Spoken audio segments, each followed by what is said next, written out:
Nabahala ang isang veterinary services sa nakaawang kalagayan ng mga pusa sa isang cat pound sa Dasmariñas, Cavite.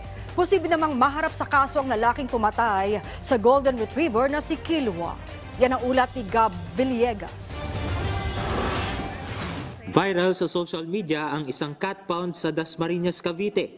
Nang makuna ng video ang buto ng isang pusa na tila kinain na ng kapwa pusa sa loob ng kulungan. Ayon sa Facebook post ng animal rescuer na si Yvette Mayo, magpapakain sana siya nang makita ang sitwasyon sa cat pound sa barangay San Jose, kung saan naabutan nito na kinakain na ng mga pusa ang patay at kalansay ng mga pusa. Hinala ni Yvette, hindi pinapakain at pinapainom ng maayos ang mga pusa sa cat pound. Makikita rin sa video na nangihina na ang ilang pusa at marumi ang lalagyan nila ng tubig. Sa isa pang Facebook post, sinabi ni Yvette na nag-usap sila ng barangay chairman na kukunin niya ang mga pusa para dalhin sa shelter. Ngunit nagulat rin ito nang malamang pinakawalan ang nasa 20 pusa na nasa cat pound. Nagpahayag naman ng pagkabahala ang Dasmariñas City Veterinary Services sa kalagayan ng mga pusa sa nasabing cat pound. Nagsagawa sila ng mabilisan at komprehensibong investigasyon upang alamin ang kalagayan sa nasabing cat pound, kung saan aktibo na silang nakikipag-ugnayan sa mga barangay official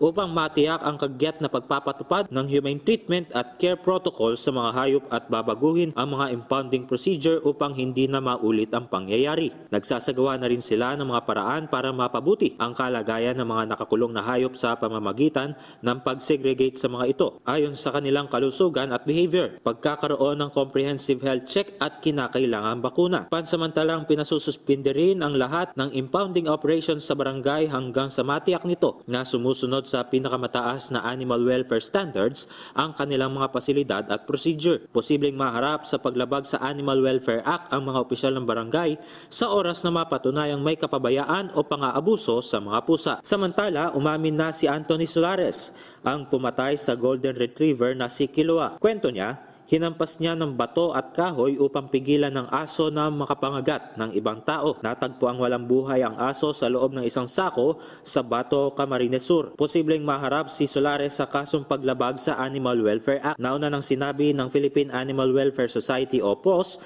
na handa silang tumulong sa pagsasampa ng kasong kriminal laban kay Solares. Muli namang binalikan ng mga netizen ang post ng uploader na si Ron Kaasi Rabaya, kung saan noong March 9 ay pinatay ang ASPI na si Erica ng isang Korean national sa Malate, Maynila. Gab Humilde Villegas para sa Pambansang TV sa Bagong Pilipinas.